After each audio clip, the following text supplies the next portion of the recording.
Hey guys, welcome back on the channel. It's not Friday, but I'm still here to teach you how to play against new opening. Lately I got two interesting emails by Jake from United States who said, "Hey Maya, could you please help me? Lately I'm facing a lot Grob defense by white. How should I play against it?"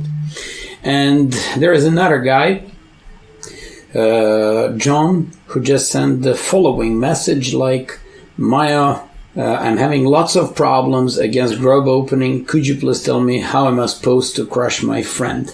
So we're not gonna waste time. Let's just get straight to the point.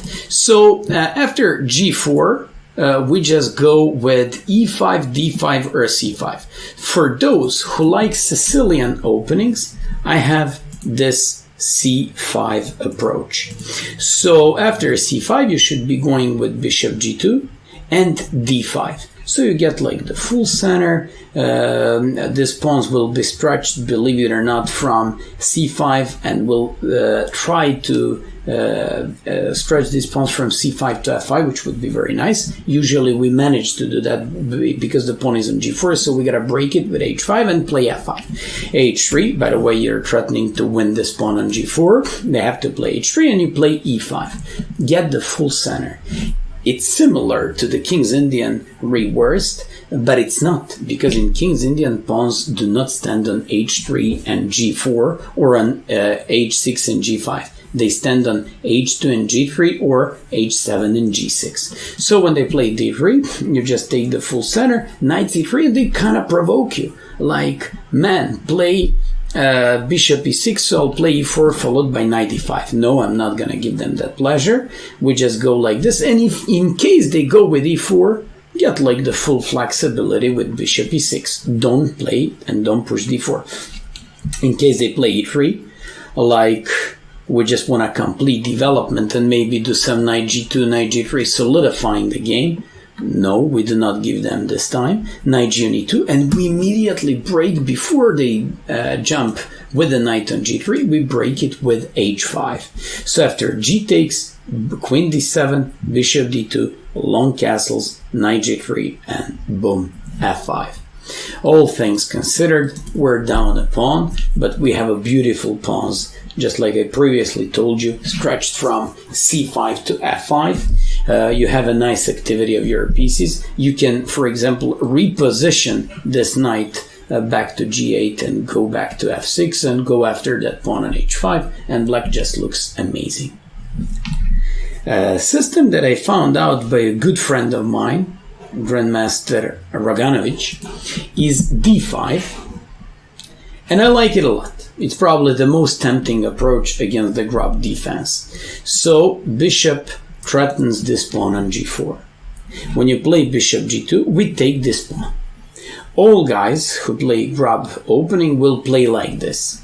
By the way, if they defend the pawn and if they play H3, it's just a very bad and passive position with a, failed development by white, and also like broken pawn structure, and this pawn's being kind of exposed on the king side.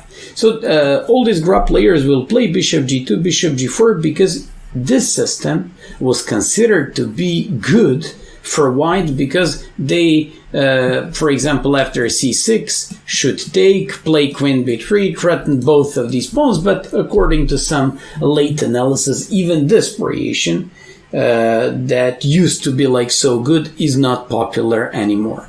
I mean, according to some analysis, black is still better, but that used to be like the main like choice and opening variation for white that was considered to be crazy or just interesting for white. Although Duda from Poland recently played against Garev in St. Petersburg 2018 in World Rapid Championship, moved D4.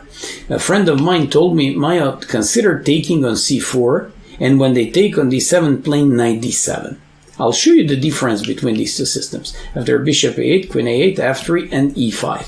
Yes, we do have a bishop pair. Yes, we do have a bishop and pawn for the rook, and yes, they have like a broken pawn structure, and we have a huge development advantage. But this pawn, even though we won this pawn on c4, is not of like highest importance. We also have like these double pawns. But if you play d4, what Duda played against Garev in the World Rapid Championship, bishop b7, knight d7, bishop a8, queen a8, f3, and e5, you'll see a big difference. Now, we didn't take that pawn on c4, but what's the point? There is an advantage in comparison to the previous position. Here, you want to play bishop e7 followed by bishop h4. Here, you stop and kind of prevent this knight c3 by white. You want to maybe break along the light squares with f3 and bishop c5 maybe afterwards. And finally, when they play d3 to just open up this bishop, you play bishop e7 to give check. And when they play h4, you play knight f6. You want to make short castle because they can never touch this bishop since the queen on a8 is just attacking this rook. In case they do anything else, you just go for short castle, knight h5, and black looks fantastic. So this is another great, creative, and very interesting approach by black. And I'm gonna give you a third one. And third one, you should be going with e5. Of all three approaches that I'm showing you right now, I prefer this one the most.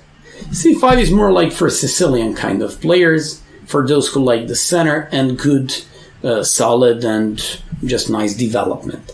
d5 is for those who like craziness and lots of tactics and, you know, like lots of fire on the board. And finally, we have guys who in this position go with e5. I'm amongst them, and I won absolutely all the games with this e5 approach. In my opinion, this e5 followed by h5 next is absolutely the best.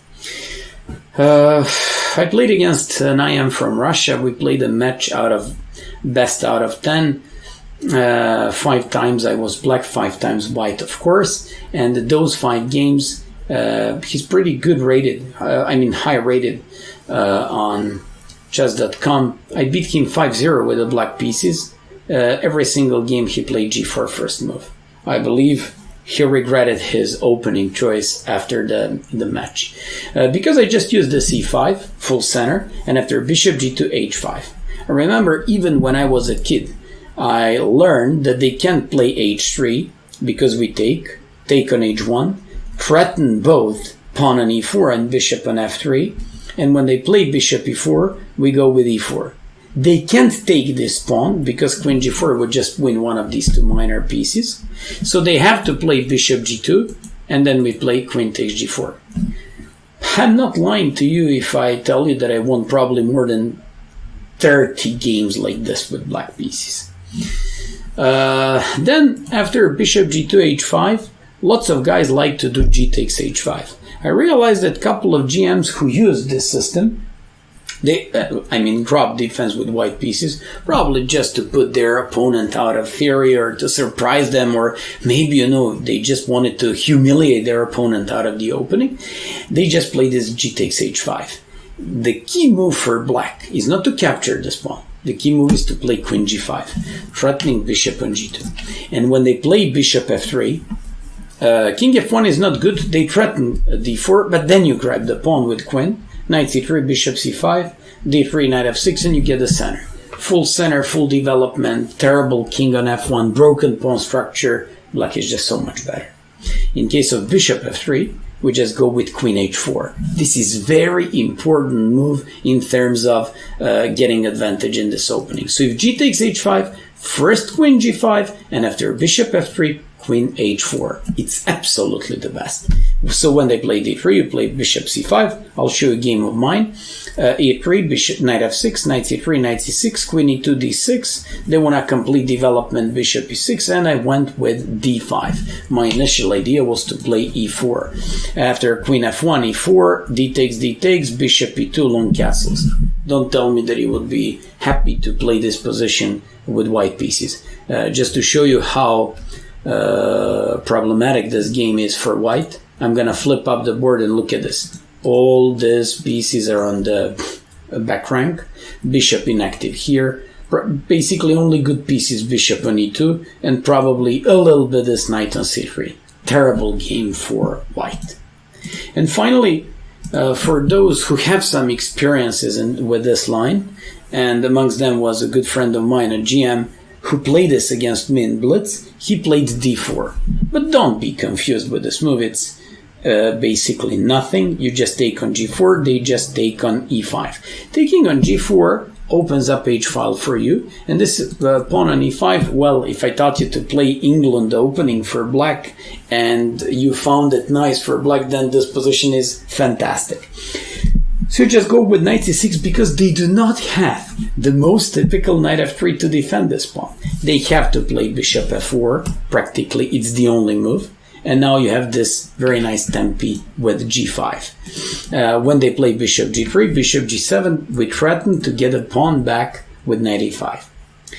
If they don't defend this pawn, you just take it by knight and you have a fantastic game.